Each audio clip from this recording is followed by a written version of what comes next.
Bom, na última aula, eu falei dessa tabela que vocês estão vendo aí das partículas elementares, uma pincelada em algumas propriedades. Então, vamos de fato começar a discutir origens e de onde aparecem essas propriedades, quem são as interações, como tudo funciona e como a gente obtém resultados para comparar com o experimento. Antes de mais nada, deixa eu lembrar, né? Partícula elementar, na nossa definição, é toda aquela partícula que constitui a matéria e que não possui uma estrutura interna. Tá? O elétron, a primeira delas, que foi descoberta no final do século XIX, até hoje se mantém como partícula elementar. Até hoje, com energias altíssimas, você não consegue observar uma estrutura do elétron, uma partícula pontual. Já o próton e o nêutron, no começo do século XX, com o passar do tempo, foi possível quebrá-los, no sentido de, a partir de interações com o próton, você produzir novas partículas dos constituintes do próton, ou seja, partículas que são formadas com os mesmos constituintes ou combinações mais energéticas desses constituintes, que não eram próton nem nêutron. Então, nesse sentido, o próton se mostrou composto. Muito bem. Então, elementar para a gente é isso. Bom, aí a gente falou sobre alguns tipos de interação, mas foi só para exemplificar uma outra coisa. Vamos começar a falar da outra partícula que ainda é tão misteriosa que a gente sabe muito pouco sobre ela, que é o neutrino. Professor, Então, rapidinho. O senhor, porque aqui deu tipo interferência, aí não deu para entender. O senhor falou o que antes do neutrino? Antes do neutrino? É porque assim, deu interferência aí, quando o áudio voltou ao normal, o senhor estava dizendo que era uma partícula, alguma coisa, o neutrino, não deu para entender porque deu interferência aqui. O senhor podia repetir, por favor? O neutrino é uma partícula ainda fantasmagórica para a gente. Em que sentido? No sentido de que a gente sabe muito pouco sobre ele. Ele, que eu digo, as partículas que a gente chama de neutrinos, não é um só, são 3 até agora. O neutrino aparece primeiro, chamado decaimento beta.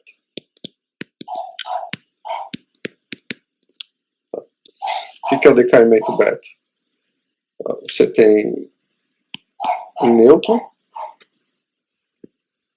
esse nêutron decai num próton, um antineutrino. O neutrino, depois do elétron e próton, é considerado a mais nova partícula elementar. E ele aparece pela primeira vez no decaimento beta. O que acontece no decaimento beta é o seguinte: você tem uma partícula, que é o nêutron, decaindo em 3. Só que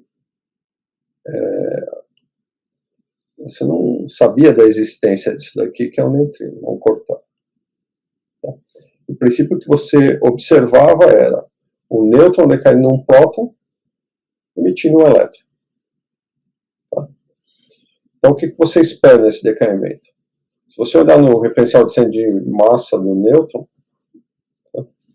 Você espera que as partículas saiam uma, né,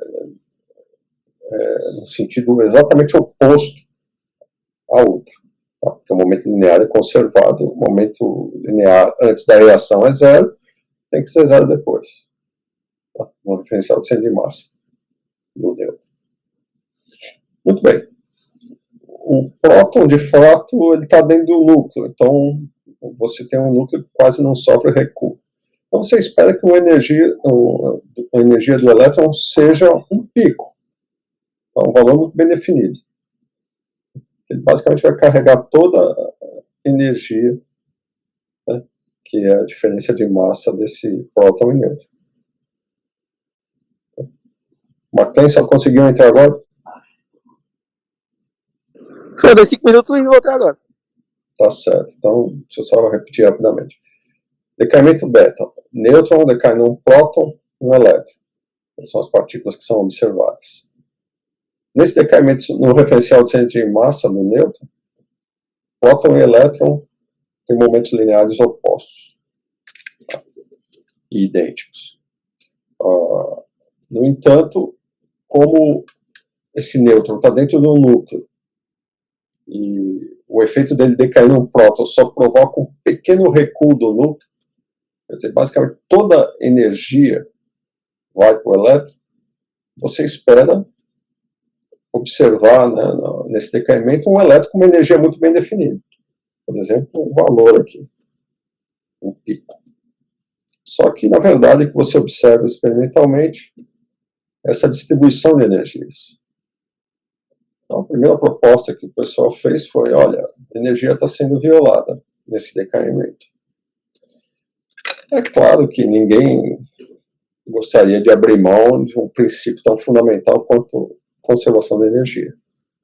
E aí vem o Paulo, resolve o problema sugerindo a existência de uma nova partícula, que é um neutrino. Eu vou colocar um chapéu nesse neutrino, porque de fato a gente sabe que ele é um antineutrino. E mais do que isso, a gente sabe que esse antineutrino está associado ao elétron. Mas isso eu vou justificar daqui a pouco. Enquanto é uma partícula. Rapidinho, só em questão de nomenclatura, quando eu coloco a barra também é antipartícula, né? Pode ser a barra e o chapéu? Essa nomenclatura, ela varia muito na literatura. O Griffiths mesmo, acho que usa uma barra. Eu uso o chapéu que é para não confundir com a barra que aparece nos campos espinoriais, quando você tem um hermitiano conjugado vezes uma das matrizes de Dirac. Tá certo. Psi barra, por exemplo.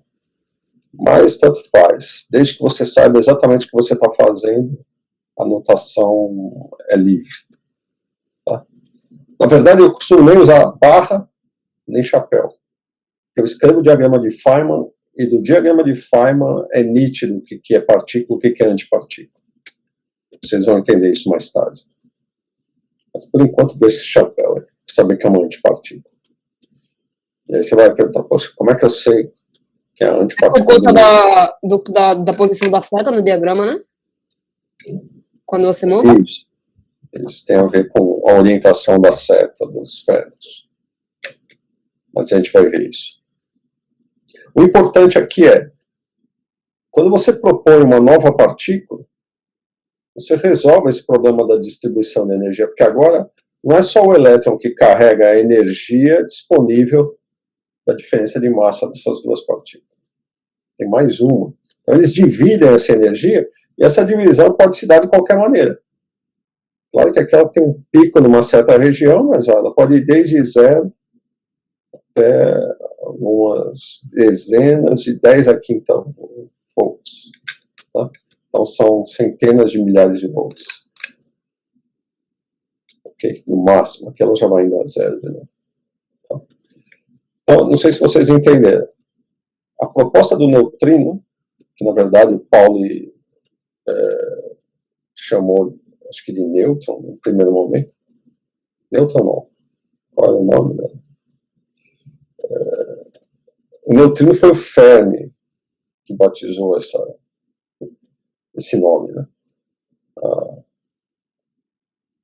Fato é que, bom, é uma questão histórica, não estou preocupado com isso. Aí vocês encontram nos livros, acho que até o Griffiths deve ter. Bom, aqui tem um relato do próprio Pauli, numa carta que ele mandou para um encontro em Tübingen, em que ele declara que essa nova partícula receberia o nome de nêutron, mas obviamente o nêutron foi descoberto 2 anos depois, e como essa partícula que ele propôs era muito mais leve, o Fermi resolveu chamar de neutrino. Dei uma pausa aí, dei uma lida nessa pequena carta. Mas o importante é que ele propõe uma nova partícula, e isso era ousado para ela, porque você não via nada, você não enxerga o neutrino. E a gente vai ver que ele interage tão fracamente que até hoje é difícil fazer experimentos com neutrino. Tá? E ele só foi, de fato, detectado na década de 50. Muito bem. Mas quando ele também propõe que a massa dessa partícula tinha que ser muito pequena. Tá? Porque nesse balanço de energia, conhecendo a massa do elétron, sobrava muito espaço para a massa para essa partícula. Ele não dizia que era zero porque ele não sabia. Chamava de simplesmente uma massa muito pequena. Carga nula, porque não deixa traço nenhum. E massa pequena. Durante muito tempo, quando o neutrino começa a ser observado e as pessoas começam a fazer teorias com o neutrino, decidiram associar uma massa nula para o neutrino, principalmente depois dos anos 60, que a gente vai falar da violação da paridade, e aí faz sentido que nesse modelo, que a gente chama de modelo padrão, o neutrino não tivesse massa. Porque a gente sabe que isso não é mais verdade, tá? O neutrino tem massa. A gente vai discutir isso mais tarde. Então tá, aí a primeira aparência do neutrino. Em seguida, você vai ver outros decaimentos que envolvem o neutrino, por exemplo, um pion. Eu não coloquei a carga do pion, porque se for positivo, aí é um mol mais aqui aparece aqui. Se for negativo, é um mol menos. Tá? E o neutrino aqui vai depender se é mais ou menos, ele vai ser neutrino ou antineutrino. De quem eu vou deixar para vocês daqui a pouco me dizendo o que é. Então, esse aqui, de novo, é um outro decaimento fraco, onde aparece o neutrino. E isso acontece muito em raios cósmicos, tá? Porque você produz muitos pions na atmosfera, esses neutrinos decaem nos muons, e, por sua vez, acabam decaindo até chegar na superfície da Terra. Quer dizer, enquanto eles estão viajando até a superfície, eles podem decair. Eles têm uma probabilidade grande para chegar até a superfície. E o mais curioso, vocês já devem ter feito um exercício como esse ou em Física 4 ou em Relatividade, mas o muon só é observado na superfície da Terra graças à relatividade especial.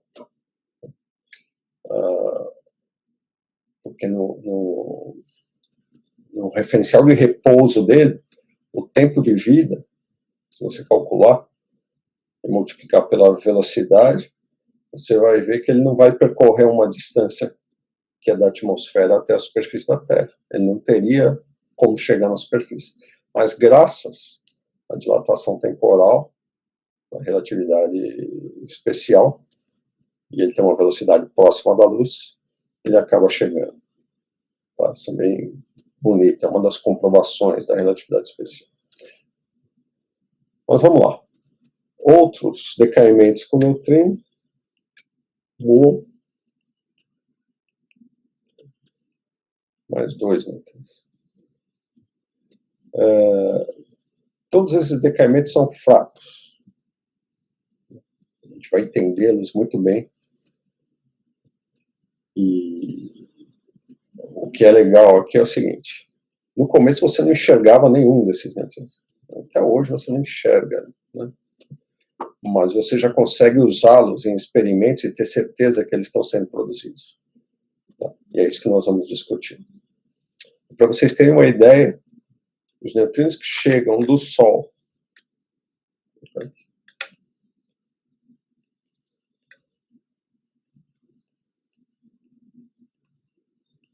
chamados neutrinos solares,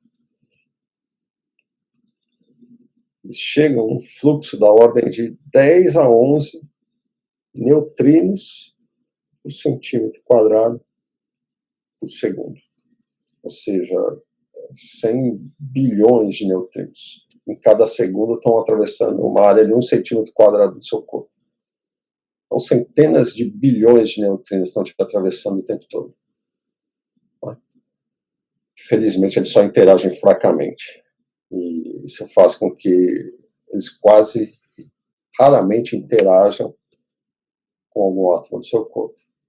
Senão a gente já está cheio de problemas com a radiação. Ok, isso implica que, com essa quantidade, né, se a interação é fraca, poucos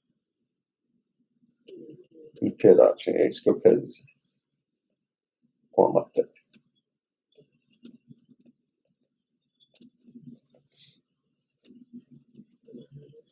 Ok.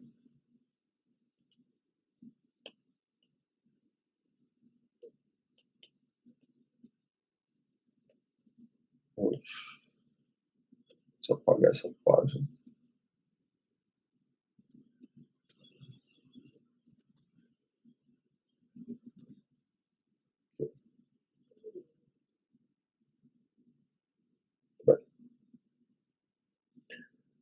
Certo, então, neutrinos sendo tão fantasmagóricos, como que a gente consegue hoje fazer experimentos com eles?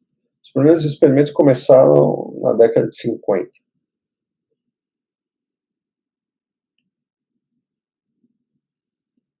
1950, com Rains, usando reatores nucleares. Eles conseguiram produzir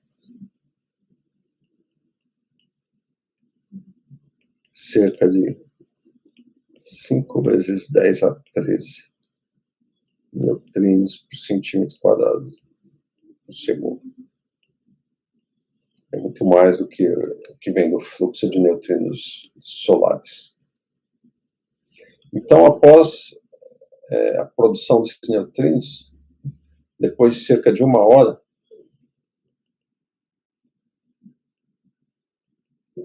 eles conseguiram 3 eventos em que esses neutrinos reagiam com a matéria. Então, veja, eles não veem o neutrino, tá? Mas eles sabem que esse neutrino reagiu da seguinte maneira. Próton, quer dizer, os neutrinos produzidos no reator chocaram-se com prótons da matéria, provavelmente um gás de hidrogênio, produzindo nêutron, mas próton. Quer, Messi? Acabou de comer.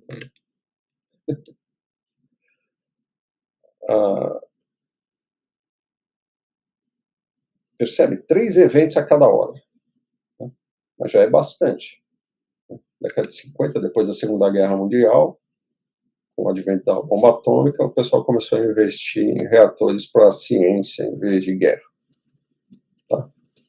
E aí você começou a entender os neutrinos. Primeira coisa, existe uma chamada simetria de Crossing.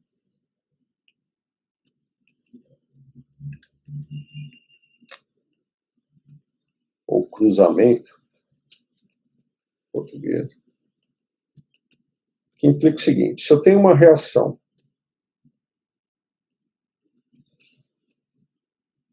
A mais B para C mais D. Então, além daquela no sentido oposto, que tem a ver com o princípio do equilíbrio, do balanço detalhado, equilíbrio termodinâmico, se eu passar qualquer uma partícula para um lado ou para o outro, é equivalente, por exemplo, pega a partícula B e passa para o lado direito. Eu posso ter algo do tipo. E quando eu passo para o outro lado, uma partícula se transforma na sua antipartícula. Se é um elétron, vai para o pósitron, se é um próton, vai para o antipróton, e assim por diante. Então, dinamicamente, esse tipo de reação aqui, ele também pode ocorrer se essa reação ocorre.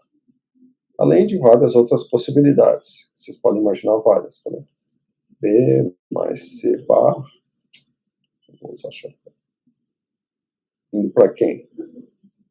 A chapéu mais D. E assim por diante.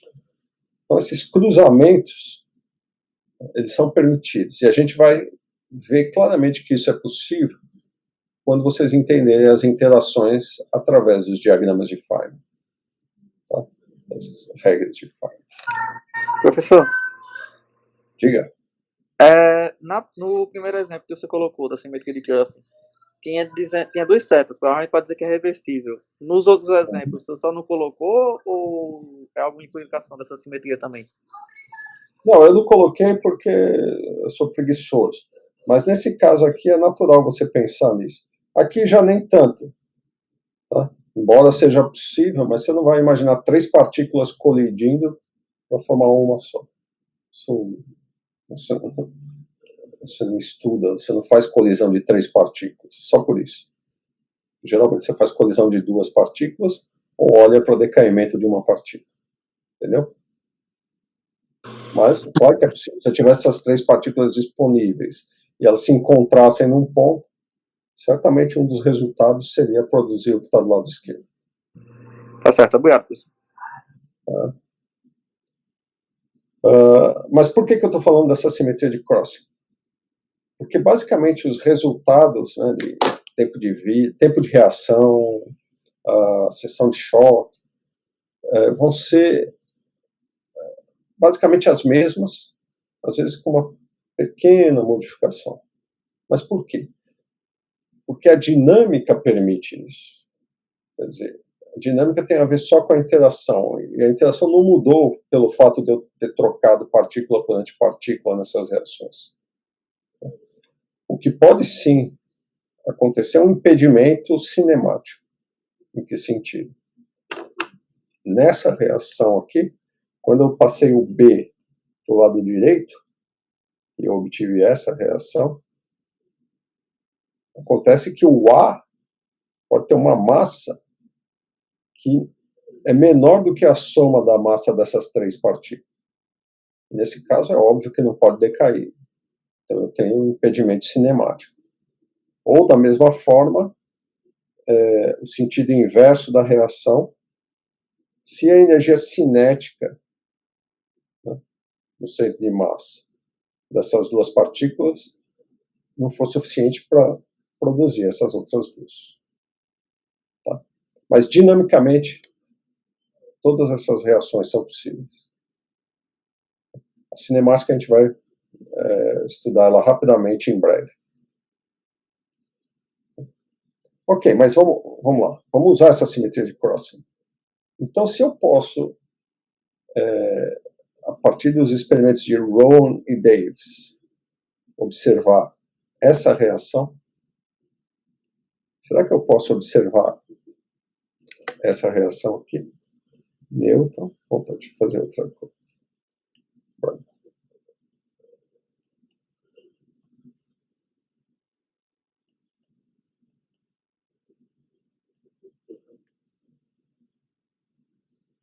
O que vocês acham?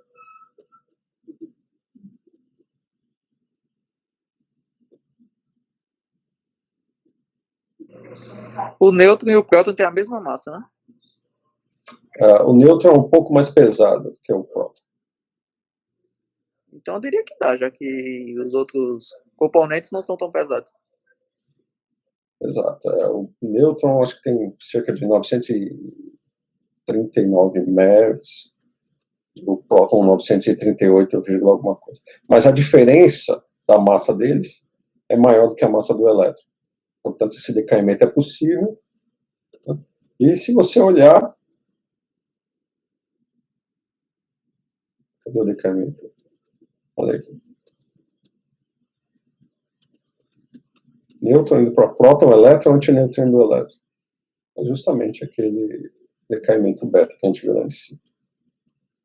Ou seja, aqui é o caminho inverso que foi feito. O que Rowan e Davis fez, eu conheço o decaimento beta, tá? Que é um nêutron indo para próton, mais elétron e um neutrino.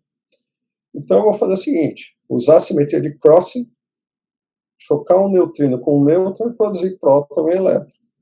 Ou vice-versa, chocar um neutrino com um próton, produzir um nêutron e um pósitron. Tá? que seria isso? Eu passo esse elétron para esse lado e eu tenho essa reação. Percebe? Então eles usaram a simetria de Crossing e obtiveram o resultado, né, que finalmente permitiu detectar o neutrino. Uma vez que ele não deixa traço nem nada, mas você vendo o resultado final, o próton se transformando num nêutron e emitindo um pósitron, que é a antipartícula do elétron, sem ter visto nenhuma partícula colidindo com esse próton, então você diz, olha, eu não vi, mas ela está lá, é um neutrino que saiu do meu reator. Tá? E, claro, né, estou falando uma parte da história, até chegar aí, você já pode fazer cálculos e estimativas de quantos desses neutrinos você podia produzir, né, e é aí que eles chegam a essa taxa aqui. E com essa taxa eles conseguem calcular que depois de 1 hora eles conseguiriam 3 eventos. E de fato foi o que se observou.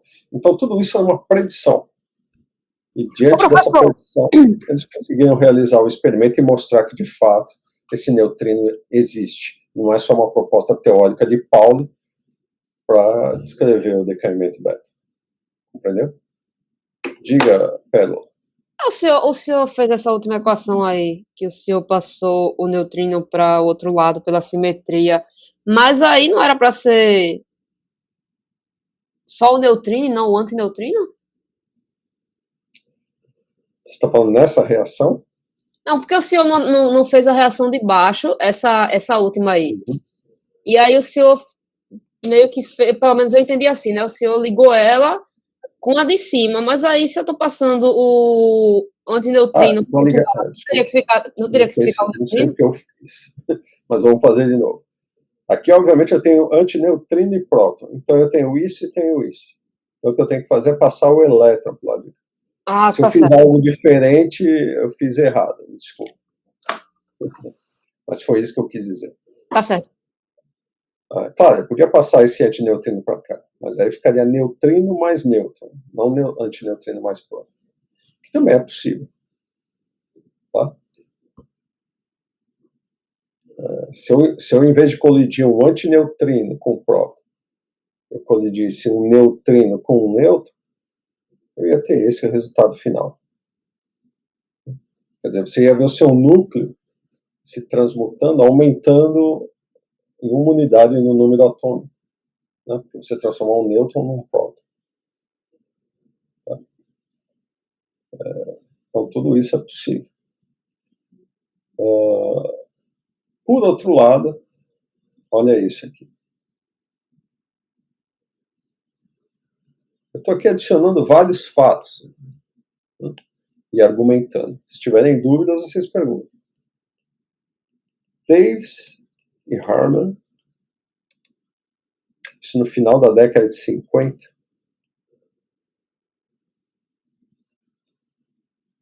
dos anos 50, eles, usando de novo a simetria de Crossing, eles propuseram fazer então essa reação que eu comentei com você, passar esse antineutrino para cá. Tá? E tentar agora observar o estado final, um próton mais um elétron. Pegar mais, carga menos. Ok, eles foram bem sucedidos. Ok. Aí eu pergunto para você, se esse neutrino ele tem carga nula, né? E pense em termos de antipartículas. O elétron tem como antipartícula o pósitron, né? Um carga negativa, outro carga positiva. O próton tem um antipróton, um carga positiva, outro carga negativa. O fóton, qual é a antipartícula do fóton? É ele próprio, professor? Ele não tem carga. Ele não tem carga e, de fato, ele não tem nenhum número quântico, né? Portanto, ele é a própria antipartícula. E o nêutron? O nêutron é a sua própria antipartícula? Acho que sim, seguindo o mesmo raciocínio. Ele não tem Não, carga. porque ele tem constituintes, né? Cada constituinte você vai pegar antipartícula. Muito bem, muito bem. Porque o antinêutron teria que ser anti-down. Até esse momento, década de 50, você não sabe da constituição de prótons e nêutrons. Tá? Mas a gente já sabe. Eles não sabiam. Por outro lado, por uma história que eu vou contar daqui a pouco, eles já sabiam da existência de um outro número quântico, que é o número bariônico. E o nêutron tem um número bariônico igual ao número bariônico do próton. E associaram B, que é número bariônico, mais 1. Então a sua antipartícula, como ele tem esse número quântico, seria o oposto disso. O N barra, o N chapéu, teria número bariônico menos 1. Tá? Então, por esse motivo, antes de saber da existência dos quarks, você já podia dizer que o nêutron não é a sua própria antipartícula. Ele tem um número quântico diferente de 0. Tá? Mas o Renan está certo. O fato de ele ter quarks, o antinêutron vai ter os antiquarks. Anti-up, anti-down, anti-down. E não up, down, down. Embora a carga total seja 0. A carga elétrica. Mas, e o neutrino? O neutrino é um lepton, e como o elétron, até esse momento, não tem estrutura nenhuma. Não tem carga elétrica, e, em princípio, não tem nenhum número quântico conhecido. Então, para todos os efeitos, você poderia imaginar que o neutrino é idêntico ao seu antineutrino. E aí o que esses caras fazem, Davis e Herman, é justamente buscar uma reação desse tipo. Se neutrino não é diferente de antineutrino, eu posso fazer essa mesma colisão trocando o neutrino pelo antineutrino. Então eu vou produzir antineutrinos, eu tenho que ter certeza que são antineutrinos. Por exemplo, eu posso olhar para o decaimento beta, em reatores, vários desses decaimentos. Então eu sei que eu estou sempre produzindo antineutrino. Choco esses antineutrinos com um nêutron. E se eu obtiver esse mesmo resultado, significa que o neutrino é igual ao antineutrino. O que vocês acham?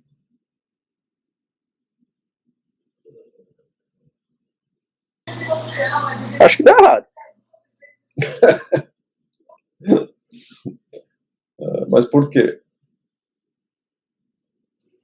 Eu não sei dizer o motivo para um ser diferente do outro, mas eu não quero que eles sejam idênticos. Logo, se eles não são idênticos, não dá para ter a mesma reação.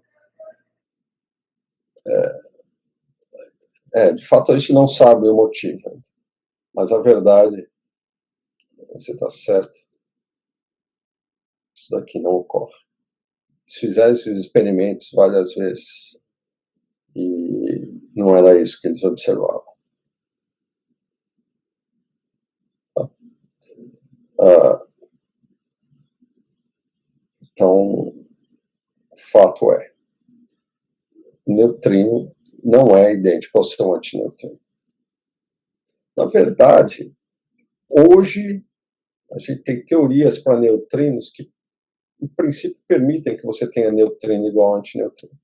Mas é um pouco mais complicado do que simplesmente essa teoria como está no modelo padrão.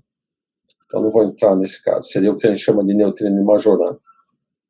É uma das áreas de estudo hoje em neutrinos. Tá? Identificar se o neutrino é de Majorana ou é esse neutrino usual que a gente está vendo aqui, que é neutrino de Dirac. Tá? Mas esse experimento foi fundamental para mostrar que neutrino e antineutrino nessas reações são idênticos. Não são idênticos. Tá claro, pessoal? E uma razão para isso, veja, eles fizeram esse experimento no final da década de 50. Isso não era tão inesperado. Tá? Tem dois camaradas, Konopinski, que era um russo, e um tal de Mourmalt, que eu não sei se é uma paquistaneses ou árabes. Eles já haviam proposto um novo número quântico, que é chamado número leptônico. Então, elétrons, muons e o neutrino, que aparecia no decaimento beta, possuiria o chamado número leptônico igual a mais 1. Enquanto as suas antipartículas, pósitron, 1+, e antineutrino, possuiriam o número leptônico menos 1. Esse aqui é o chamado número leptônico. Tá? Então, de acordo com essa associação desse número quântico, se ele é um número quântico conservado, você pode fazer a brincadeira aqui em cima e olhar. Vamos lá, antineutrino tem número leptônico menos 1. O nêutron é um bário, não tem número leptônico, é 0. Próton também. O elétron tem número leptônico mais 1. Então você tem uma violação do número leptônico nessa reação. Já na reação de cima, não. O neutrino é mais 1, o elétron é mais 1, então mais 1 do lado direito, mais 1 do lado esquerdo. Tá? E qualquer reação... Bom, deixa eu explicar uma coisa. De fato, para chegar a essas conclusões a respeito do número leptônico, você tem que analisar um conjunto de reações. Foi isso que Konopinski e Mohammed fizeram. Tá? Eles analisaram algumas reações e imaginaram, não, algumas ocorrem e outras não, porque deve ter um número quântico conservado, que eles chamaram de número leptônico. Tá? Então era de se esperar que você não observasse essa reação como Davis e Harman observaram. Observaram que ela não existia. Então foi uma confirmação e aí o número leptônico começa de fato a ser levado a sério. Bom, aí você pode pensar em outras reações, como por exemplo, P-, U-. Na hora que eu coloco barra, coloco o chapéu. Ô, professor, esse número leptônico, ele está relacionado em alguma propriedade ou tipo spin, que tem a propriedade de número quântico principal, essas coisas assim? É no mesmo raciocínio? Ele tem relação? Então, deixa eu explicar uma coisa. Esses números quânticos, tanto o número bariônico quanto o número leptônico, eles aparecem porque você começa a não observar certas reações que, em princípio, deveriam estar ali. Por que não? Tá? Como essa que eu acabei de mostrar. Em princípio, você não teria motivo para não ver essa reação. Bom, uma delas é porque você está mostrando que o neutrino não é igual ao antineutrino. Ele tem alguma propriedade que diferencia os dois. E o que eu estou dizendo é que essa propriedade é um número leptônico. Tá? Mas você poderia construir várias reações, vai no experimento, e observa algumas, não observa outras. Então, para que algumas não sejam observadas, é porque, em princípio, elas estão violando alguma lei fundamental. Está associada a alguma simetria. Tá? Números quânticos estão sempre associados a simetrias. Então, se você está violando, significa que tem algum número quântico que está sendo violado. Isso tem a ver com o teorema de Nether que vocês viram em mecânica clássica. O teorema de Nether ele é levado para a teoria quântica de campos e ele é fundamental para a física de partículas nesse sentido. Toda vez que você tem uma simetria contínua, você vai ter associada a essa simetria um número quântico conservado. Então, número leptônico, número bariônico, são números que a gente vai falar daqui a pouco, estão associados a simetrias contínuas da sua teoria das partículas. Tá? E aqui está sendo um blá blá blá, mas eu vou, no momento que eu construir uma lagrangiana, a gente vai poder observar que simetrias são essas. Tá bem? Só que as coisas não acontecem assim, olha, eu tenho o teorema de Nether, então vamos usar isso aqui e vamos prever um monte de número quântico. Não. Primeiro você observa, vai engatinhando, acha uma propriedade aqui, outra ali, e depois você tem uma visão mais ampla de tudo. Opa, tem certas simetrias aqui, que estão associadas com certo grupo de simetria, e por aí vai. É assim que a coisa foi construída. E eu gosto de contar a história desse jeito, para vocês perceberem que nada sai de uma cartola, não é alguém que chega, vou construir tudo isso aqui maravilhosamente perfeito, e está tudo bem. Não, é uma contribuição de muita gente, passo a passo, até você chegar numa estrutura completa, e sólida e consistente. Ok. Então, no caso do neutrino, é o número leptônico. Ele tem uma carga. Então, você pode observar que esse decaimento do pion ele é permitido, porque o pion ele tem número leptônico 0. O muon, número leptônico mais 1, e o neutrino, número leptônico menos 1. Então, 0 do lado direito, 0 do lado esquerdo. E da mesma forma, se você fizer o crossing, ou seja, passa quem está do lado direito do lado esquerdo, e passa quem está do lado esquerdo do lado direito. Aí você vai ter essa reação.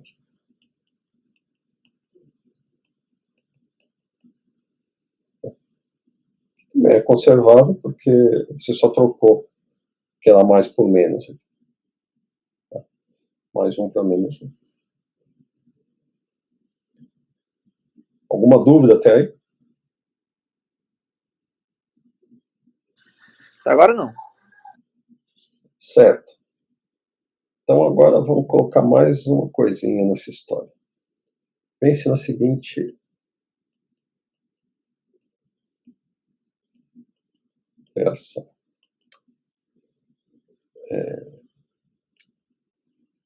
Pense no muon e caindo num elétron mais um fóton. Muon eu coloquei seta aqui. Mais. Desculpa. Menos. Poderia ser mu mais e nem positron mais gama, tá? Mas vamos olhar para essa. Isso nunca foi observado. Tá? E a gente não sabia por quê.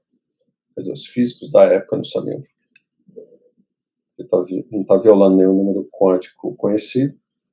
Tá? O número leptônico está sendo conservado. A interação é do tipo eletromagnético. E ela é permitida cinematicamente. Ou seja, o muon tem massa suficiente para decair em elétrons e fótons. A carga elétrica é conservada. O que vocês acham que tem aqui?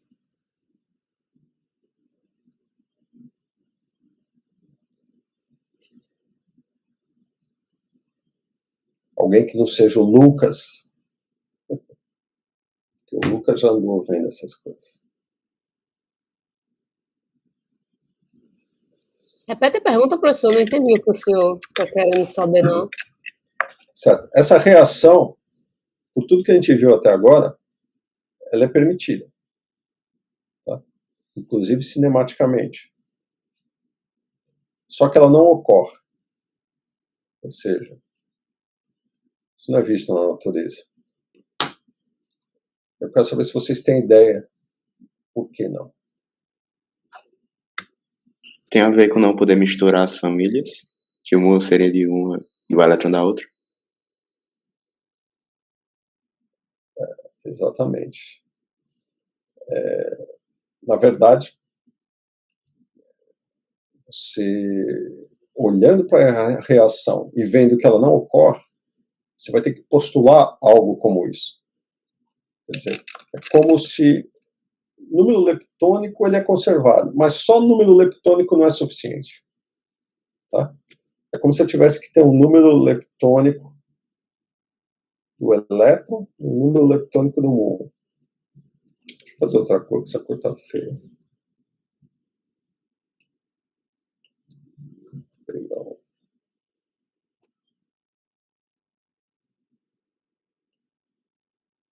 número leptônico do elétron, número leptônico do muon, número leptônico do elétron, número leptônico do muon. Bom, o fóton não é lepton, então é 0 para ele. Mas se você... Quer dizer, tem gente que chama simplesmente o número eletrônico, o número muônico. A gente costuma chamar de número leptônico do elétron, modernamente. Bom, o muon não é elétron, então é 0. O elétron é elétron, é mais 1. O muon é muon, é mais 1. E o elétron não é muon, então é 0. Percebe? Então, por qualquer um desses dois números quânticos associados, haveria violação. Porque eles fazem parte de famílias diferentes. Então, a família do muon, a família do elétron, se eu colocasse o tal aqui, família do tal. É como se não houvesse mistura dessas famílias nas interações conhecidas. Tá?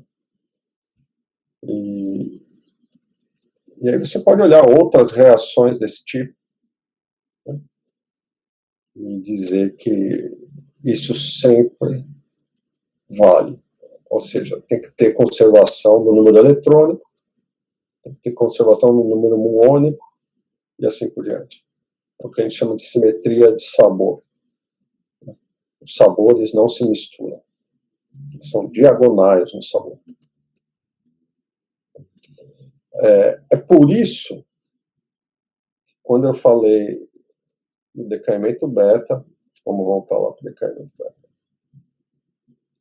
Quando eu coloco aqui neutrino, antineutrino do elétron, esse E significa que o número leptônico tem que ser igual a menos 1. Por quê? Porque o elétron tem o número leptônico do elétron mais 1. Mais 1 com menos 1 dá 0. Aliás, desculpa. Aqui é LE, né? Número eletrônico. Mais 1 para partícula, menos 1 para antipartícula. Então aqui tem que ser necessariamente um antineutrino.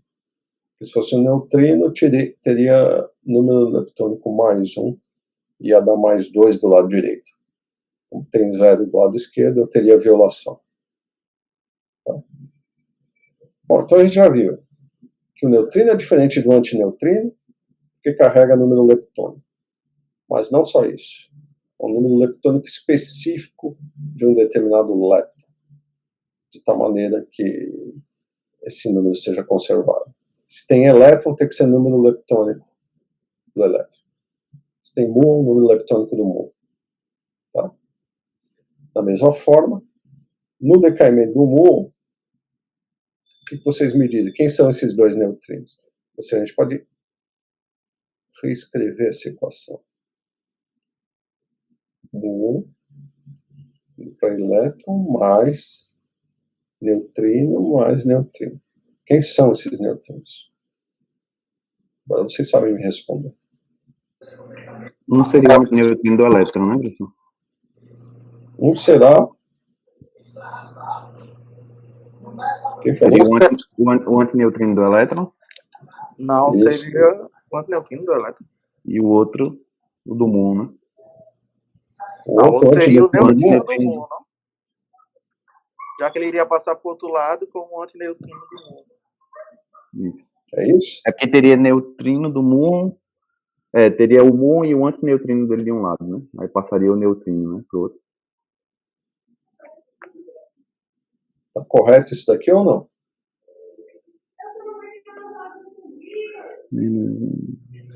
Eu colocaria como o neutrino do elétron do lado Não era direito. para ser o antineutrino do Era pra ser- elétron e o antineutrino do muon, não? Já que a gente está mudando a posição? Colocaria, Então, eu não eu estou tiraria o mudando a chapéuzinho e posição. Eu colocaria só no estou identificando quem são esses dois neutrinos que estão aqui. Tá? Peguei essa reação e estou dizendo, quem são esses dois neutrinos? Agora que a gente tem conhecimento dos números eletrônicos, muônicos. E lembrem, partícula é associado número leptônico mais 1. Antipartícula, número leptônico menos 1. Então seria o neutrino do elétron, já que o número leptônico dele é menos 1. E o antineutrino do muon. Eu acho que tá. Elétron mais 1. O antineutrino é antipartícula, então ele tem... É menos 1. Menos 1. O muon. Pera, e o número leptônico do neutrino do elétron é qual? Tá certo, porque o neutrino do muon vai ter número leptônico 1 também. Aí conserva. E vai ficar mais um de um lado e mais um do outro. Então lembre das famílias. Elétron, neutrino do elétron. Muon, neutrino do muon. Isso aqui são os leptons. Então, lepton tem número leptônico mais 1. Ah, tá. As antipartículas, né? Eu não vou escrever aqui, mas é o oposto. Tá? Elétron menos 1 e muon menos 1. Então, antineutrino do elétron menos 1 e antineutrino do muon menos 1. Então, é essa associação que está aqui, que vocês estão vendo. O antineutrino do elétron para o neutrino do muon. Então, por isso aqui, né, olhando os números leptônicos, ó, o do muon é conservado. Mais um do lado esquerdo, mais um do lado direito. O do elétron também. Mais um com menos 1 é 0. Que tem 0 do lado esquerdo. Entendendo? Sim, sim. Bom, é moleza, né? Uma vez que você associa quais são os números quânticos, você só tem que ver se a reação conserva. Então aí fica fácil identificar que esses dois neutrinos que saem não são idênticos. Um é do elétron e é antineutrino, o outro é do muon e é neutrino.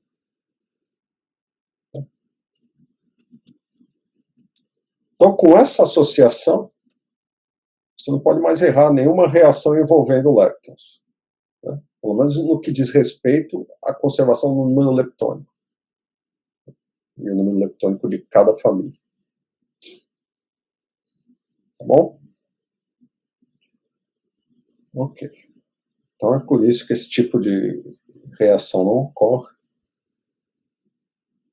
E é por isso que a gente consegue identificar os neutrinos em cada uma das reações em que eles aparecem.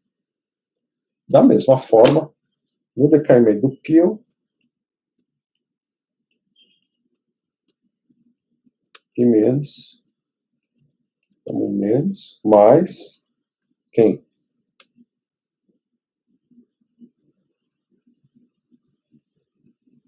Pion é um meson, ele não tem número leptônico, então é 0 do lado esquerdo. Teria que ser o antineutrino do muon, né? Então é o antineutrino do muon. Tá? Então o muon tem número leptônico do muon mais 1, o antineutrino vai ter menos 1, somando 0. Bom, então é isso. Professor, Agora, uma pergunta. Sobre esse antineutrino do muon, ele não tenderia a oscilar para um antineutrino do elétron, não? Eventualmente? Bom, problema de oscilação existe. Isso foi confirmado em 1998, deu o prêmio Nobel, e inclusive levou ao fato de que a gente conhece que o neutrino tem massa. No entanto, a oscilação de neutrinos tem distâncias específicas em que isso ocorre. Então, aqui, para uma reação que você está olhando no laboratório, pelo menos pequenas distâncias, essa oscilação não ocorre. E, então, para todos os efeitos, nesse curso, até que se fale o contrário, os neutrinos, eles não se misturam. Mas é claro, eles se misturam sim, e nesse sentido o número leptônico ele vai ser violado, só que numa quantidade que é mensurável, tá? Mas que você só observa na oscilação de neutrinos. São experimentos bem específicos só para olhar isso. Né? Nos detectores de partículas, você não tem nem tempo, nem a chance de que esse neutrino consiga oscilar.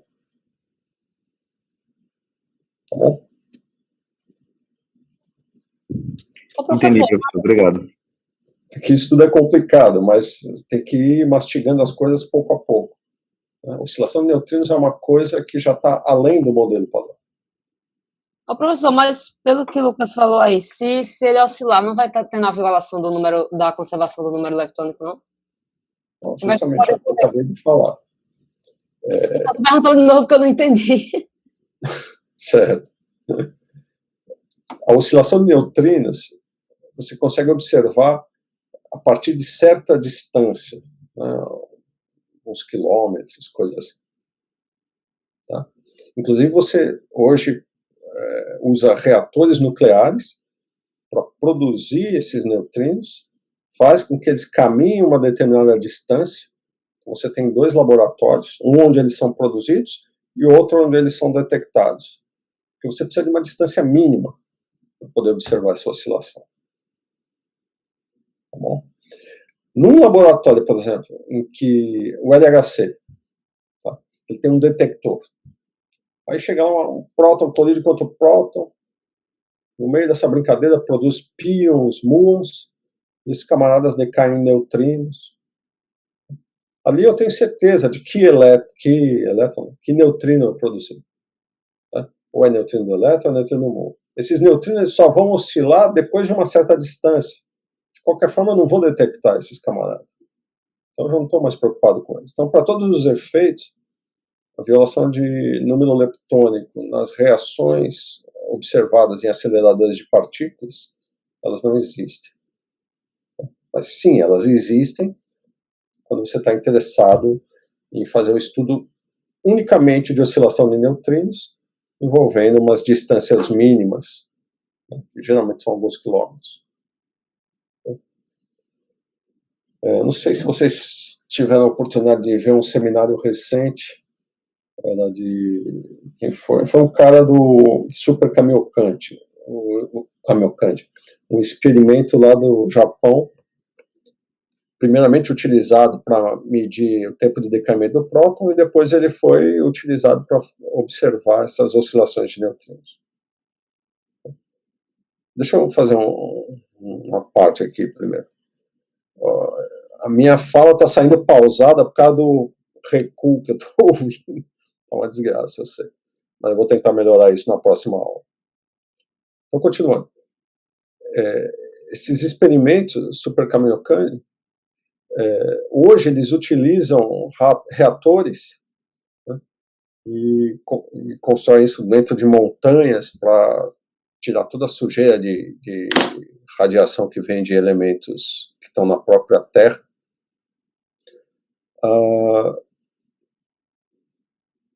E a sua pergunta, sim, eu estava falando do cara do Super Kamiokande. E ele mostra esses experimentos, eles estão afastados a alguns quilômetros um do outro. Embora sejam ali na mesma região, ele precisa de um comprimento mínimo para oscilar. A própria oscilação do neutrino é uma probabilidade de oscilar e que é dependente dessa distância do momento em que ele foi criado até o momento que ele oscila.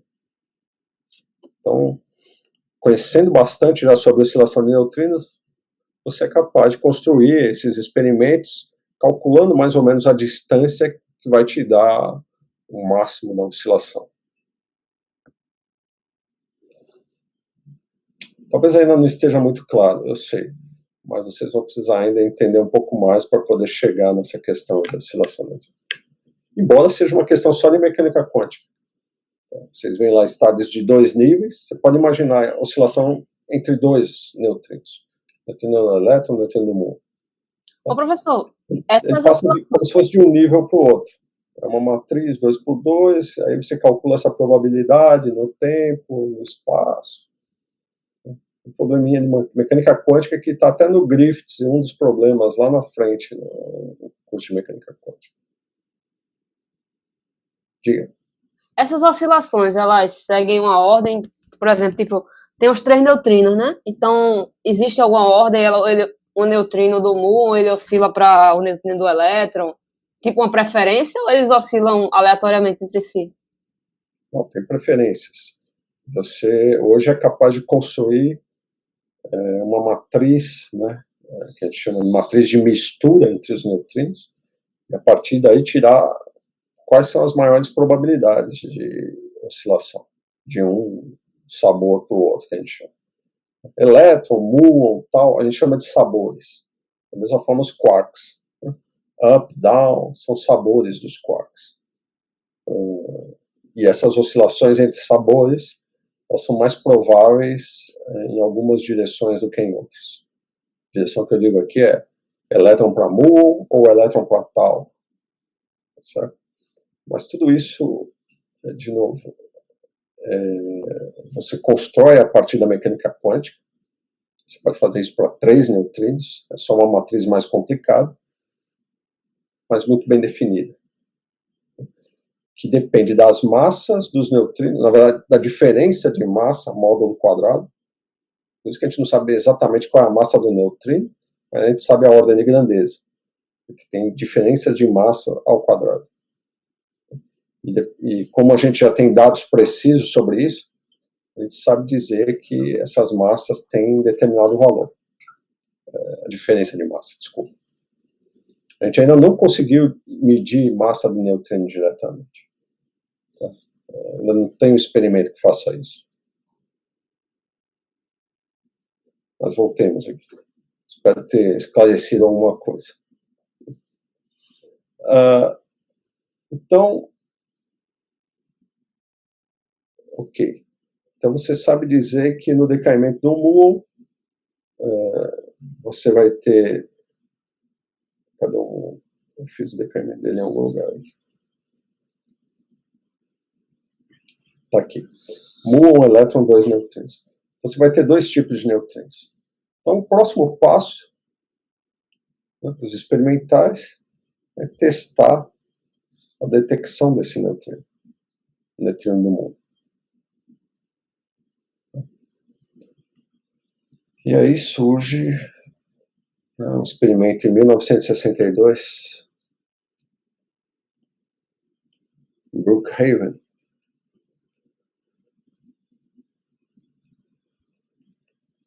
Tem várias pessoas envolvidas, onde eles conseguem observar 29 eventos dessa reação.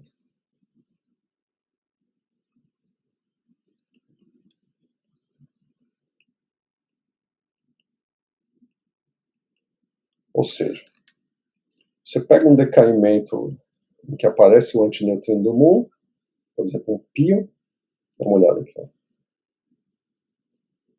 Pions você produz copiosamente em vários reatores nucleares.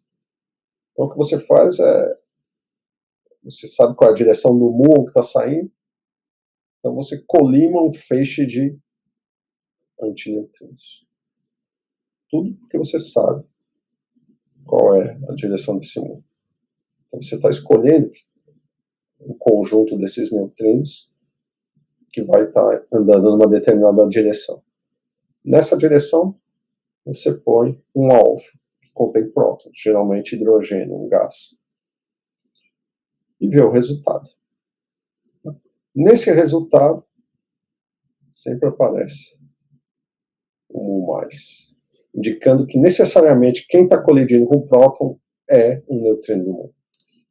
Você não observa um pósitron, você observa um muon+. Porque se você observar um pósitron,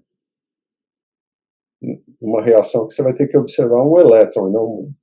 Mas eles selecionam justamente aquelas reações que só tem muons.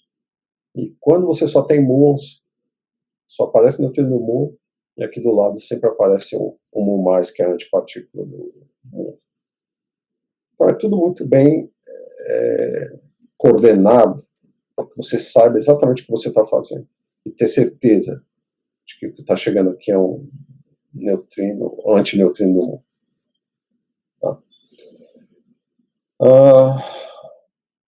Aí é óbvio, né? Eles tentam fazer a mesma coisa, usando esses antineutrinos, com esse próton, e checam que nunca se obtém um pósitron. Então isso daqui não aparece. Claro, 29 eventos você vai dizer que é pouco, mas era suficiente já para você ter estatística e confiança para dizer que você detectou um antineutrino.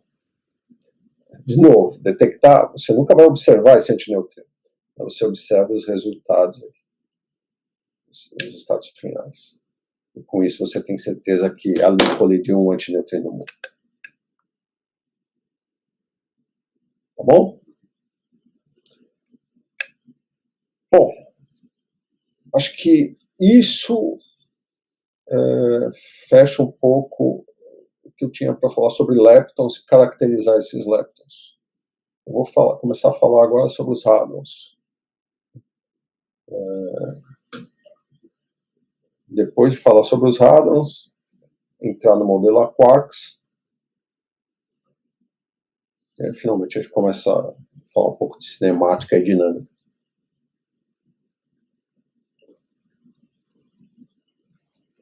Não se assustem se vocês ainda estiverem desconfortáveis com essa quantidade infindável de números quânticos.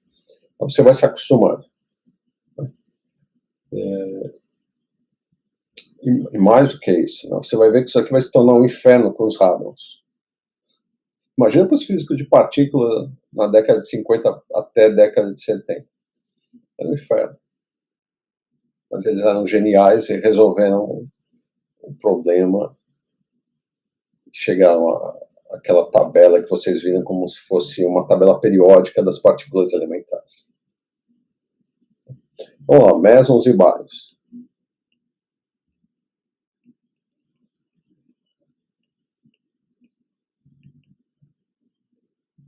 Se tiverem perguntas, vão fazendo. Mesons e bários é o que a gente costuma chamar de hadrons. Lembra do grego? Lepton significa leve, hadrons pesados. Mesons é como se tivesse massa intermediária. Então, em 1947, você começa a observar um decaimento desse tipo. Inicialmente, na verdade, esse que eu estou chamando de K0 é chamado de V0 ou θ0, dependendo do grupo que estivesse trabalhando com esses decaimentos. Isso aqui era observado em raios cósmicos e depois em alguns reatores. 1949,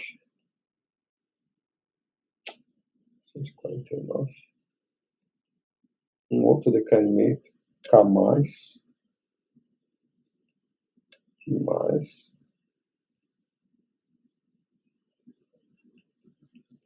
menos.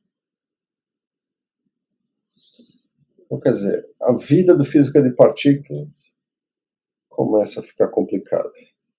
1950.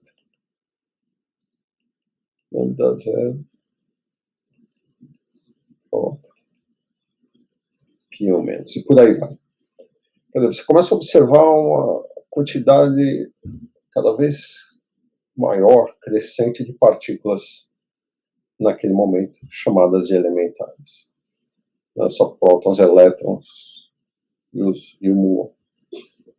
Tá?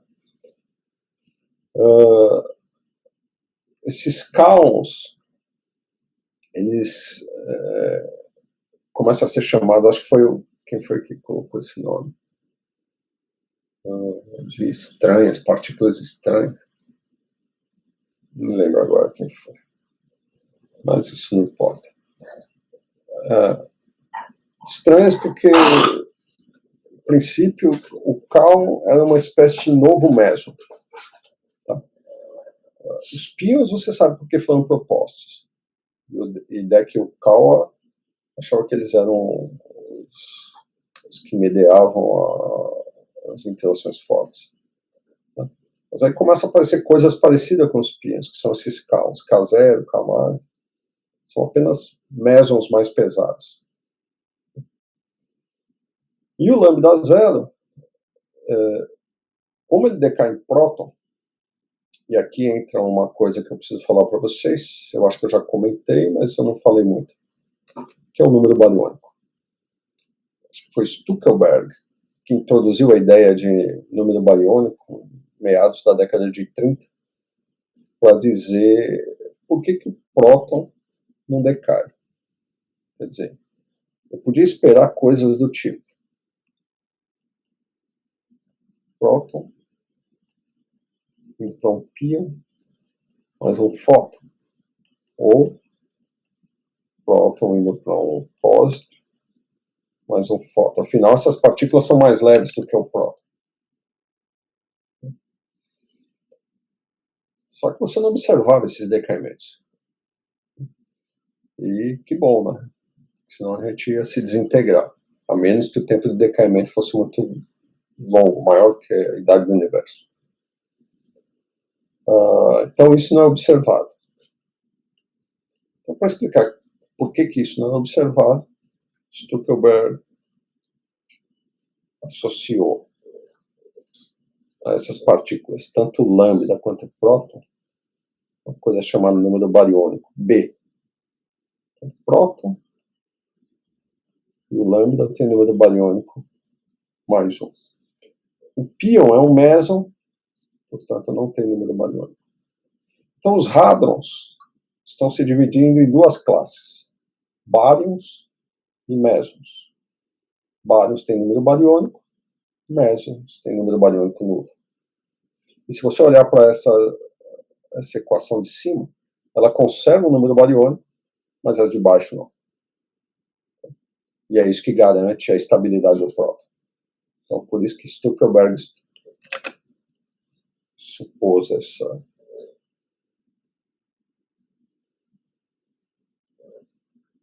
existência desse número quântico. Aliás, o Feynman, quer dizer, as pessoas atribuem ao Feynman aquela frase de que se uma coisa não é proibida, ela deve aparecer. Então, para que seja proibida, é necessário que tenha alguma simetria que implique que ela não apareça. E essa simetria está associada a um número quântico conservado. Nesse caso, é um número bariônico. Muito rápido, deu para entender essa parte. Sim, o nêutron é outro bário. Então, o nêutron também, vamos olhar uma reação que apareceu no nêutron. O nêutron tem número bariônico, mais 1. Próton a gente já sabe, mas vocês podem ver que ele é conservado. E todas as reações que a gente já viu antes, que envolvem nêutron, lá em cima, o número bariônico é conservado. Tá? Professor, segue o mesmo raciocínio para as antipartículas, aí o número bariônico inverte também? Exato. Todas as cargas, tirando o spin, todas as cargas das partículas são opostas às cargas das antipartículas. Tá certo. Seja carga elétrica, número leptônico, número bariônico. Isso vai ficar claro quando vocês enxergarem as simetrias que estão por trás. Porque, em geral, a partícula está associada com um operador de conjugação, e o operador de conjugação ele muda os números quânticos, que são aditivos. Basicamente as cargas elétricas. Cargas elétricas são cargas em geral. Ok. Uma das coisas que você pode fazer, uma vez que você sabe que o número bariônico é conservado, é uma reação desse tipo.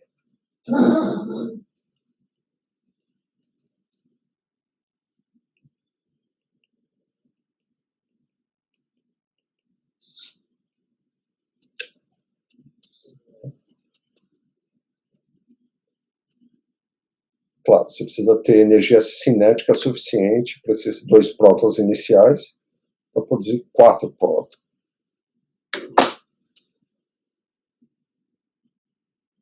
Essa é a maneira que as partículas procriam,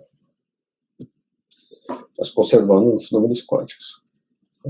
Então, se você olhar, número bariônico antes, 2 prótons, duas unidades de número bariônico. Número bariônico depois, 3 prótons, um antipróton, 3 menos 1, 2. Então o número bariônico é conservado. Então só precisa ter energia suficiente na reação. Tá?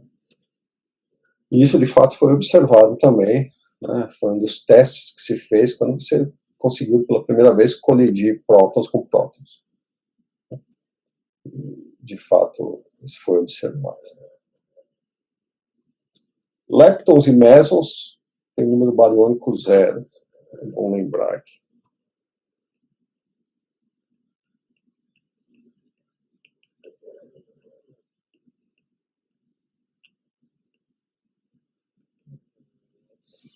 Tá.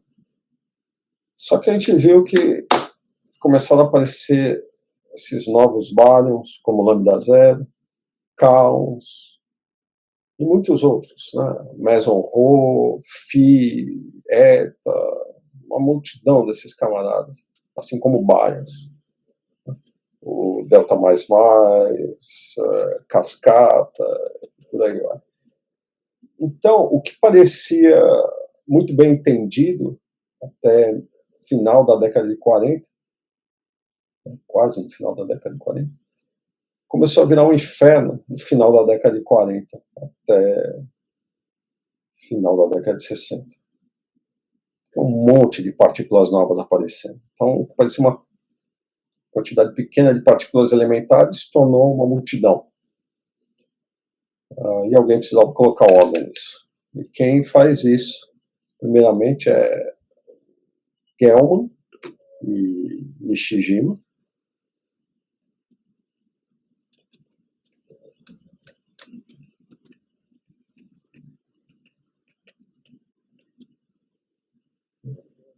Eles começam a observar certos padrões nessas partículas. Mas para fazer isso, primeiro você tem que observar algumas propriedades desses bárions, por exemplo. Vamos pegar os seguintes bárions. Sigma. Isso aqui é o θ maiúsculo, que os físicos costumam chamar de cascata, o nome da partícula. Lambda. Esses daqui são bárions mais pesados do que o próton.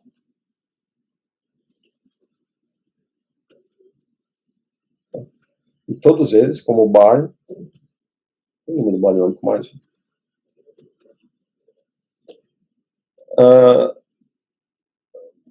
Muito bem. Agora, o que os físicos observaram foi o seguinte: essas partículas elas eram produzidas através de interações fortes. Você viu o tempo característico da reação e era um tempo característico das interações fortes. Só que elas decaíam fracamente. Em outras palavras, vamos ver a produção. Vou colocar produção, interação forte. Por isso que elas são chamadas de estranhas. Então você tem pion negativo, mais um próton, produzindo um meson K, mais um sigma menos.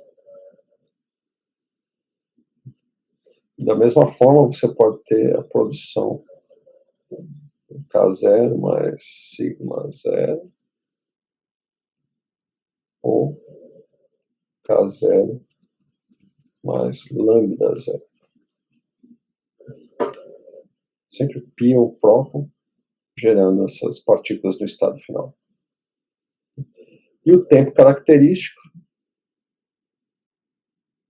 da ordem 10 a menos 23 segundos, que é característico das interações fortes. Elas são produzidas fortemente. No entanto, você não observava isso. Deixa eu colocar aí. Uma cor diferente. Pion menos. Mais próton.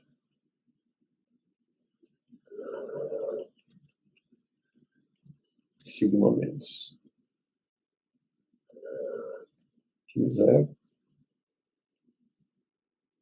Lambda zero. K zero. Eta zero. Eta zero é um meson também.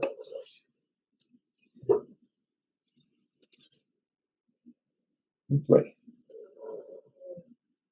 Não, eta zero. Desculpa. Isso não é eta, isso é um neutro. Não sei por que eu coloquei esse zero. Neutro.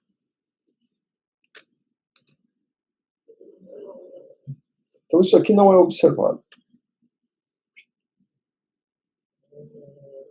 Bom, de novo, você consegue entender isso se você associar algum número quântico novo.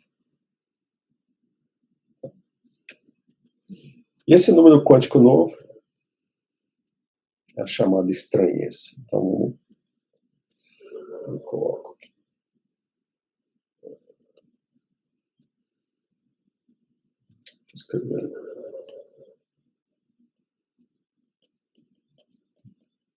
Estranheza. S, de strange. Eu vou associar os mesons, só alguns vão ter estranheza diferente de zero. Não são todos. Mas eu vou associar, por exemplo,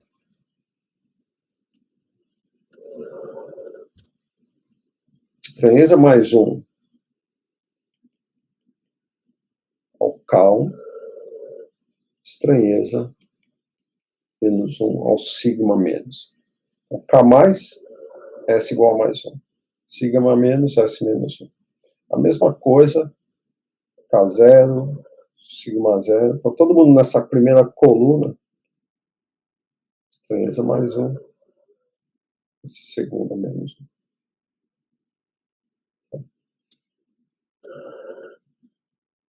Então, nessas reações, a estranheza é conservada, porque próton e pion têm estranheza 0. Então, aqui eu vou colocar S. Opa. 0.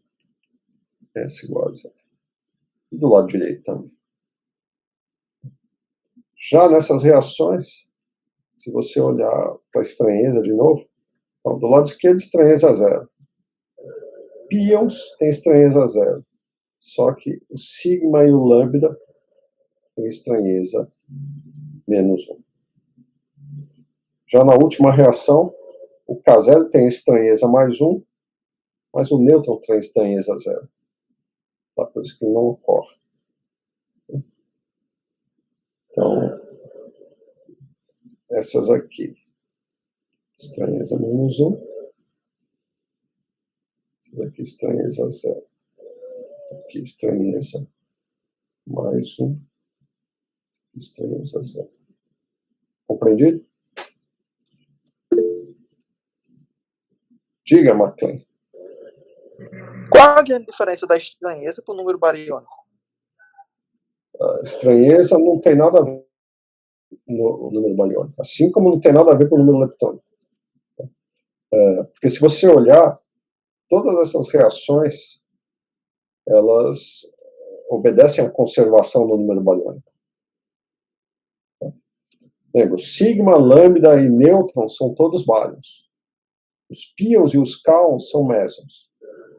Então, do lado esquerdo, tem número bariônico mais 1, do lado direito, número bariônico mais 1. Então, tanto as equações em amarelo, as reações, quanto as reações em verde, conservam o número bariônico.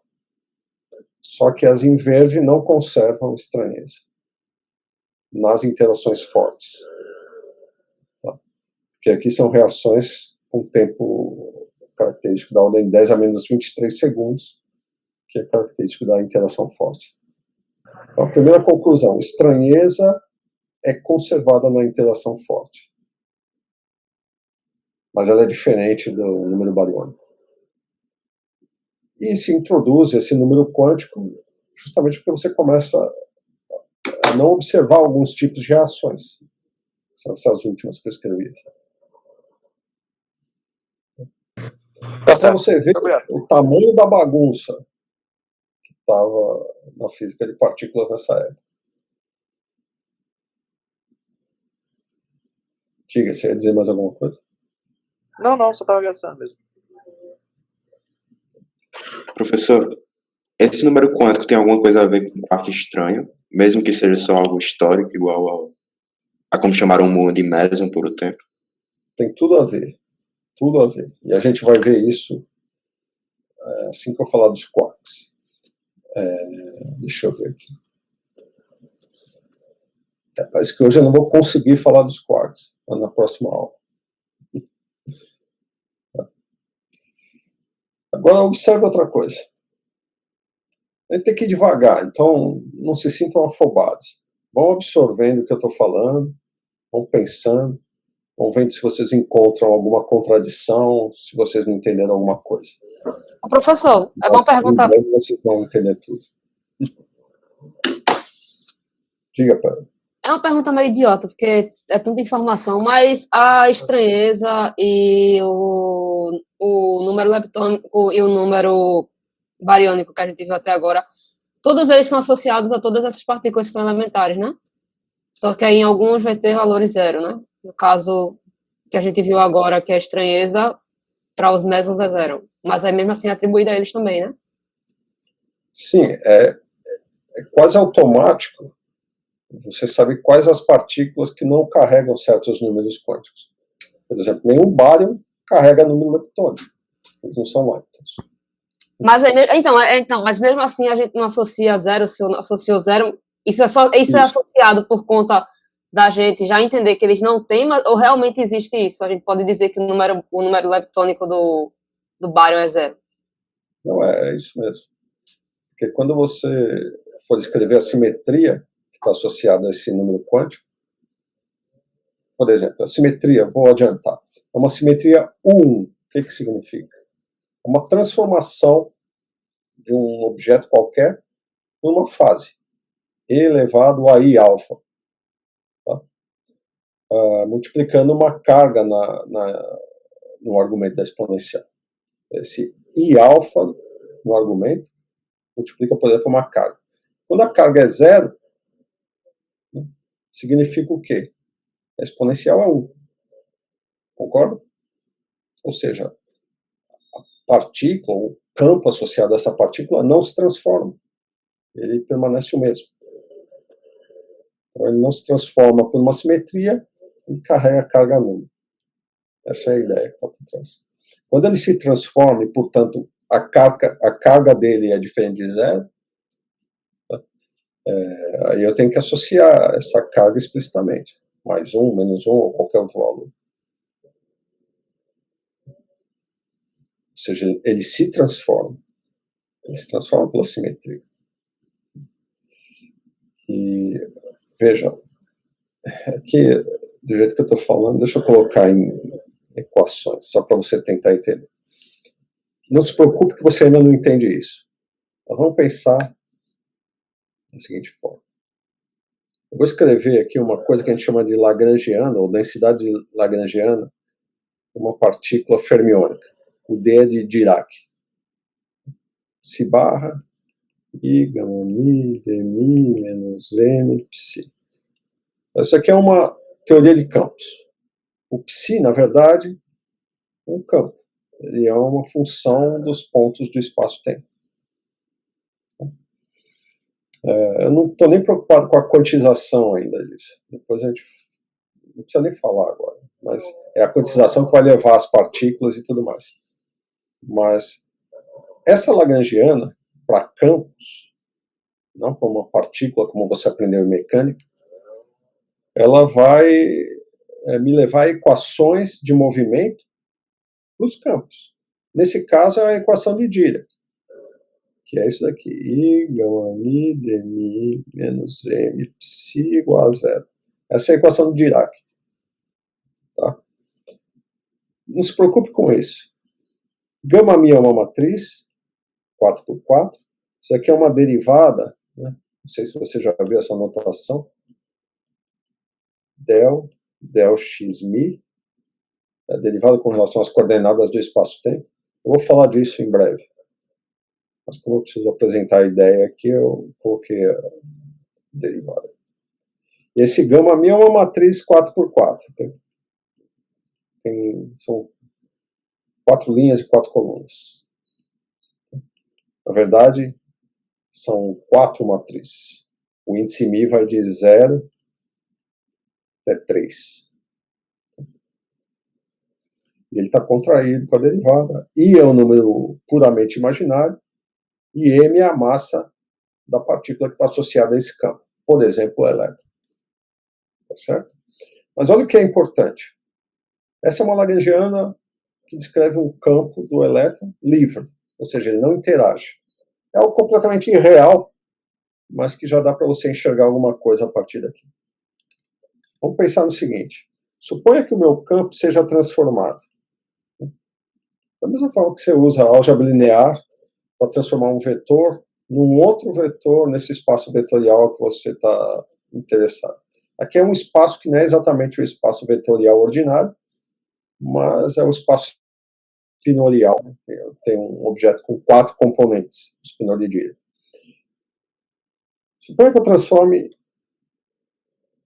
isso aqui é uma carga, dessa maneira. Isso é fazer uma transformação no meu campo. Tá? Transformei por uma fase. Isso é o que a gente chama de uma transformação 1. Isso é uma simetria contínua, tá? No sentido que eu passo da identidade para qualquer outro valor, né, dessa transformação por passos infinitesimais. É como uma rotação de um ângulo θ no plano. Você pode ir de 0 até um ângulo finito por passos infinitesimais. Isso é chamado uma transformação contínua. Aqui não é nada diferente. Tá? Se você lembrar que você pode escrever essa exponencial como cosseno e seno, é algo contínuo. Então, uma transformação contínua, de acordo com o teorema de Noether, se ela é uma simetria da sua teoria, ela vai implicar num número quântico conservado. Nesse caso, essa carga que está aqui. Pode ser uma carga qualquer. Pode ser um número leptônico, bariônico, pode ser até a carga elétrica. Só que a carga elétrica tem um caráter um pouco diferente. Seriam transformações aqui que dependeriam das coordenadas. Estou fazendo algo mais simples. Esse alfa é uma constante. Tá? Bom, o psi barra é definido dessa maneira. Psi Dagger vezes gama zero. Gama zero é uma dessas matrizes gama que eu coloquei aqui. E o Dagger significa transposto e complexo conjugado. Então, como é que se transforma o psi barra? Uma vez que o psi se transforma dessa maneira. Psi barra vai ser o quê? Pega o transposto complexo conjugado disso. Dá o psi barra de x elevado a menos i alfa aqui. Percebe? Substitui isso nessa lagrangiana. Ou seja, eu quero transformar a minha lagrangiana por essa transformação, né? E quero ver se ela permanece invariante. Ou seja, em vez de deixar psi aqui, vou ficar um linha aqui, um linha aqui. Como é que vai ficar essa lagrangiana? A minha lagrangiana linha é psi barra linha e gama mi menos e psi linha de x. Substitui o psi linha usando a transformação explícita que está aqui e aqui. Então, psi barra linha é isso. Então, fica psi barra de x elevado a menos i alfa aqui i gama mi de mi menos n e o psilinha elevado a i alfa q psi. Eu acabei de falar para você que eu estou considerando uma transformação que o alfa não depende das coordenadas, é uma constante. Então tudo isso daqui, né, para efeitos de uma derivada, é uma constante. Significa o quê? Eu posso passar esse fator para cá. Concorda? Quando eu faço isso, o que eu tenho? Se barra de x elevado a menos i alfa q elevado a i alfa q e gama mi d mi menos m psi de x. Só que isso aqui é 1. E, portanto, a lagrangiana transformada é igual à lagrangiana original. Isso significa que eu tenho uma simetria da lagrangiana. Então, essa transformação que eu promovi, ela é uma simetria da minha lagrangiana. E como é uma transformação contínua, ela está associada com o número quântico conservado, que é essa carga que eu coloquei explicitamente. Às vezes você pode reescrever, a carga não está explícita, mas, no fim das contas, você pode mostrar que existe uma carga conservada usando o teorema de Nernst. Professor, isso é tipo, quando você falou dessa conservação, isso é tipo quando você faz a translação da função de onda, né? Com o operador de translação, e aí se você calcular a densidade de probabilidade, ela não vai variar, né? Exato, é a mesma coisa. Né? Na equação de Schrödinger, você pode fazer esse tipo de transformação de simetria e observar que o seu sistema permanece invariante. Significando que você tem uma simetria de translação e, portanto, o momento linear é conservado. Esse é o resultado. Eu não sei quantos de vocês aqui viram mecânica clássica. Mas o teorema de Nernst, essas leis de conservação, vocês veem por lá. Aqui eu só estou levando para o nível quântico. Mais especificamente para o nível de teoria quântica de campos. Mas agora, o que eu quero dizer com isso? Que se a lagrangiana transformada, né, simétrica, ou seja, ela produz a mesma lagrangiana, poderia produzir a mesma lagrangiana a menos de uma derivada total. Então, isso aqui é, na verdade, uma densidade lagrangiana que é integrada no espaço quadridimensional. Essa derivada total ela vai para zero no infinito, né, como a ação permanece invariante. Eu não vou entrar nesses detalhes agora. O que importa é que quando você faz isso, as equações de movimento que você obtém através das equações de Euler-Lagrange, elas permanecem as mesmas. É por isso que é importante você identificar as simetrias que tem no seu sistema. E mais importante ainda é que essas simetrias estão associadas a cargas conservadas. E aí você consegue identificar que cargas são essas. No caso do número bariônico, por exemplo, é justamente uma transformação desse tipo. O leptônico também. Então você tem várias transformações, uma envolvendo o número leptônico, outra o número bariônico, que no caso do modelo padrão eletrofraco, são simetrias que a gente chama de acidentais. Você constrói uma lagrangiana para ser invariante por determinada simetria, que é importante para você entender as interações. E como resultado, um subproduto, você observa que essa lagrangiana também é invariante por número bariônico e por número leptônico. Por isso que a gente chama de acidental. Eu não exigi que ela fosse invariante por número bariônico e leptônico. Aconteceu por acidente. Ou seja, no modelo padrão, número leptônico e bariônico são conservados. Que essas simetrias existem. Mas eu não vou entrar ainda nesses detalhes técnicos. Isso é só para você ver que tem um fundamento matemático por trás. Professor, não sei se ajudou, se só atrapalhou.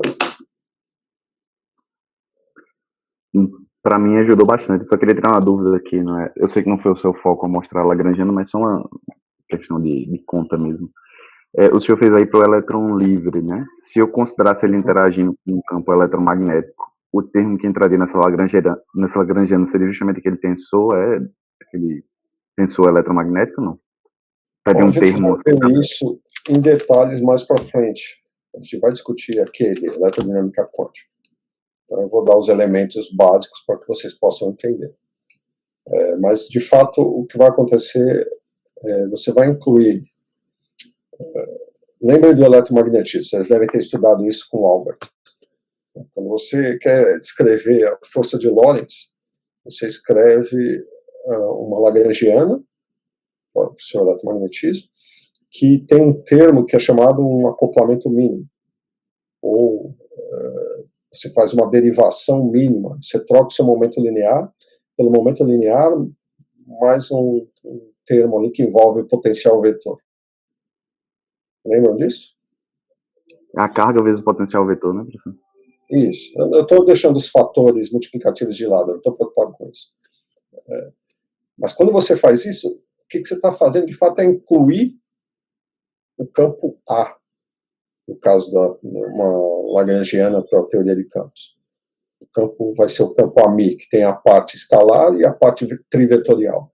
O trivetorial é aquele trivetor. A parte escalar é o potencial elétrico. E, em outras palavras, você está aumentando sua lagrangiana de tal forma que esses férmions que aparecem aqui, podemos descrevendo o elétron, eles vão interagir com o fóton, que está associado com o campo eletromagnético, que é esse trivetor A e o campo escalar, que é o potencial escalar.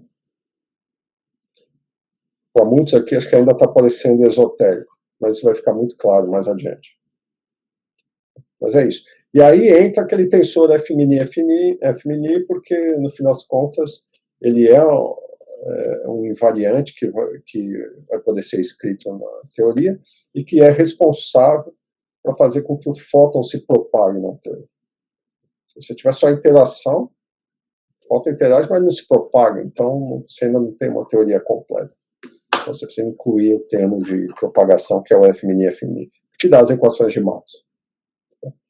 Agora, isso é um pouco mais complicado do que eu estou fazendo. Porque nessa situação, esse alfa que aparece aqui, ele tem que depender de x. E quando depende de x, essa derivada vai atuar, complica um pouco, mas é daí justamente que a gente vai tirar a chamada teoria de Gauge. Teoria de Calibre. Tá? Mas não vamos confundir suas mentes agora. Pérola, eu não sei, ficou claro alguma coisa aqui? Ficou mais escuro? Ficou assim, é só mais a questão dessa parte matemática aí, que eu tenho que dar uma lembrada, porque eu não lembro muito não vou mentir para o senhor, mas assim, a explicação eu entendi sim. Só essas transformações, vai para um lado, vai para o outro, deu uma perdida, mas eu entendi o raciocínio, né? Certo. Então, a gente vai ainda ver com cuidado. Tá certo. Tá? Deixa eu só terminar. Eu sei que já deu a hora, mas eu me atrasei um pouco, mas deixa eu só mais uma coisinha antes de terminar a aula de hoje. Na próxima aula a gente poder falar dos quarks. Vou ver aqui colocar essa transparência. Vamos lá.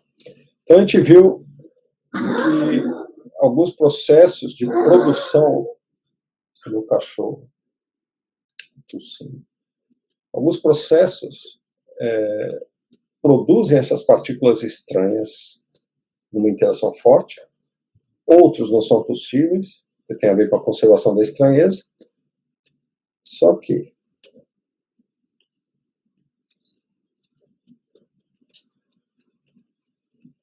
observe isso aqui. Partícula lambda, da zero. Próton, pion, sigma mais, que é outro bário, um estranho, zero, e também nêutron mais pion mais. São os dois decaimentos possíveis desse sigma mais. Essas reações são observadas e ocorrem num tempo da ordem entre 10 a menos 10 segundos até algo da ordem de minutos. Tá? Vocês conseguem notar alguma coisa nessas reações?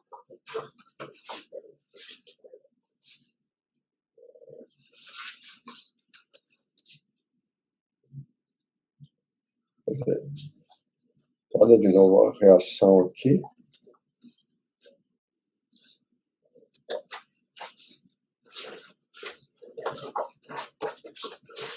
Para refrescar a memória. Agora olha essa.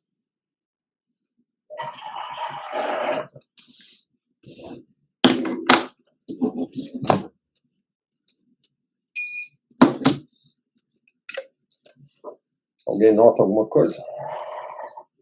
No primeiro não tá tendo a conservação. Quer dizer, acho que em todos não tá tendo a conservação da estranheza. Muito bem. Pérola, né? É. Delta S igual, ou seja, do lado esquerdo você tem estranheza mais 1. E do lado direito, S igual a 0, porque ninguém tem estranheza. E elas ocorrem. Essas reações ocorrem, ou seja, esses decaimentos ocorrem.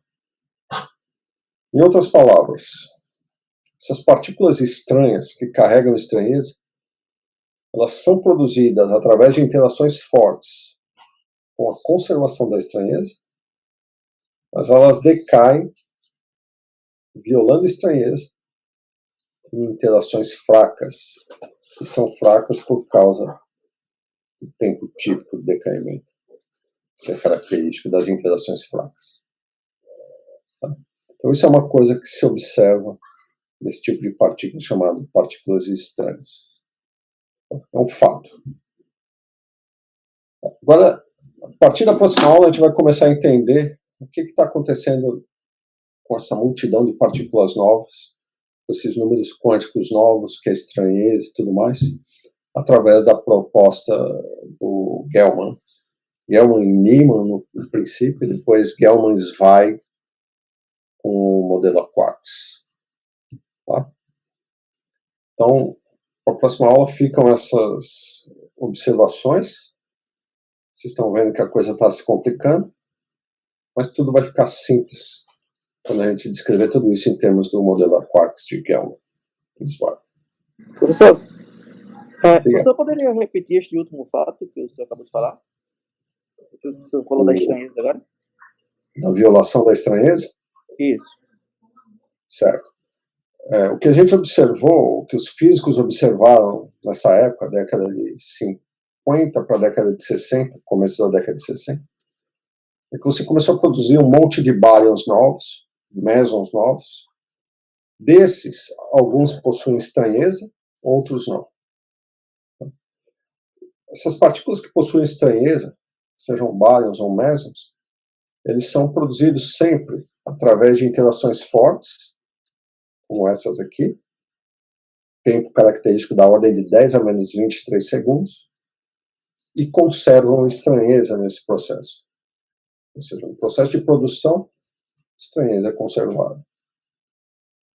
Mas na hora que elas decaem, essas partículas estranhas decaem, elas decaem violando estranheza, e com tempo característico de interações fracas. Então, estranheza é conservada nas interações fortes, violada nas interações fracas.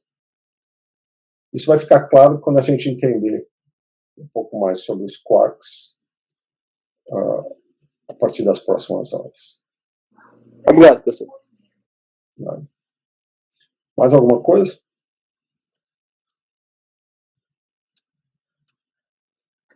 Acho que não.